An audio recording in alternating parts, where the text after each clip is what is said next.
न जाने कितने को मैं पुत्र बना, न जाने कितनों का मैं भाई बना। अपने कर्मों के अनुसार मैंने अपने कर्मों के अनुसार भोगों को भोगा, फलों को भोगा।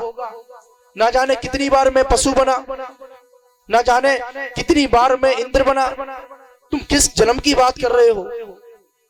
अरे जब व्यक्ति मर जाता है तो उसके कर्मों के अनुसार उसको महाराज योनियां प्राप्त होती हैं। उसने क्या कर्म किए हैं, अच्छे कर्म किए हैं कि बुरे कर्म किए हैं, उसी के अनुसार उसे शरीर प्राप्त होता है। अगर तुम जीवन में पशु व्रत रहे हो, तुम अपने जीवन में पशु बन के रहे हो, कुकर्म पशु जैसे कार्य किए हैं, लोगों से ईर्ष्या द्वेष किया है, लड़ाई झगड़े किए हैं, खाया सोया और महाराज बस यही काम किया, भगवान का भजन नहीं किया, भगवान का चिंतन नहीं किया, भगवान का मनन स्मरण ध्यान नहीं किया। पशु व्रत तुमने अपने जीवन को बना लिया है। और जब तुम्हारा उस इंसान के जन्म में किसी से मोह हो जाता है, किसी से प्रेम हो जाता है, तो तुम लोग ये कहते हो कि इससे मेरा मोह हो गया, ये मेरा बेटा था, ये मेरी बेटी थी, मैं इससे बड़ा प्रेम करता था।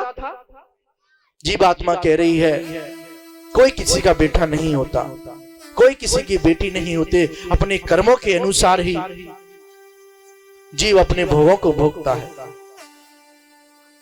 बड़ा सुंदर कहा जीवात्मा ने। जीवात्मा कहती है मनुष्य पागल है, ये मनुष्य विचार नहीं करता। जब ये इस धरती पे आता है तब इसके सगी संबंधी बनते हैं, कोई चाचा कोई ताऊ सब बनते हैं। मोहग्रस्त हो जाता है, ऐसा लगता है कि हम इसके बिना रह नहीं सकते, हम इससे बड़ा प्रेम करते हैं। महाराज आप मुझे बताइए, अगर आप किसी से प्रेम करते हो, उसे दिल से प्यार करते हो, कहते हो कि हम तुम्हारे बिना नहीं रह सकते, तुम्हारे बिना मर जाएंगे, क्या वो जब वो अपने प्राणों को छोड़ देता है तो ऐसा कोई हुआ है कि जिसने अपने प्राणों को त्याग दिया हो? महाराज क्या कोई अपने प्राणों को त्याग देता है क्या? इसलिए उस जीवात्मा ने कहा कि मेरे तो अनंत जन्म होते आए हैं, एक योनि से निकल के दूसरी योनि में प्रवेश हो जाता हूं, एक शरीर से एक शरीर से निकल के दूसरे शरीर में प्रवेश हो जाता हूं। मेरे कर्मों के अनुसार ही मुझे तन प्राप्त होता है। अगर मेरे कर्म पशु जैसे होते हैं तो मुझे पशु की योनि प्राप्त होती है।